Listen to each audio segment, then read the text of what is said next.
अस्सलाम वालेकुम viewers. Governor house जैसे बड़े कौमी इदारे में इंतहाई शर्मनाक फेल हुआ है और एक डॉक्टर ने ख़ातून को ज़्यादती का निशाना बनाया और साथ में ख़ातून के व्यूज़ क्या हैं इस बारे में और वो कितने माह की हामला हैं, तमाम तफसीलात बताएंगे आपको इस वीडियो में। लेकिन इन तक जाने से पहले आपसे गुजारिश है आप हमारे चैनल को सब्सक्राइब कर दें ताकि हमारी नई आने वाली तमाम वीडियोज़ सबसे पहले पहुँचें आपके पास। गवर्नर हाउस लाहौर में ज़्यादती का निशाना बनने वाली ख़ातून कितने माह की हामला थी उन्होंने खुद ही बताया है। गुज़श्ता रोज़ गवर्नर हाउस लाहौर में डॉक्टर ने एक ख़ातून को ज़्यादती का निशाना बना डाला। गवर्नर पंजाब चौधरी सरवर ने वाक़े की रिपोर्ट तलब कर ली है।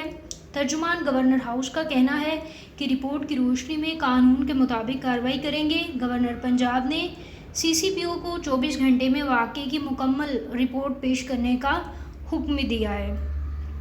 ख़ातून की जानिब से थाना सिविल लाइंस में मुकदमा भी दर्ज कराया गया।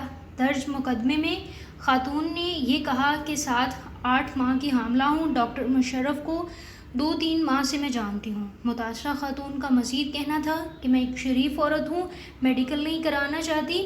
वाज़ेह रहे कि गवर्नर हाउस लाहौर में डॉक्टर ने ख़ातून को ज़्यादती का निशाना बना डाला। एक्सप्रेस न्यूज़ के मुताबिक गवर्नर हाउस लाहौर में जदीद कैमरों और सिक्योरिटी के लिए तैनात बारी नफरी की मौजूदगी में भी ये शर्मनाक काम हुआ।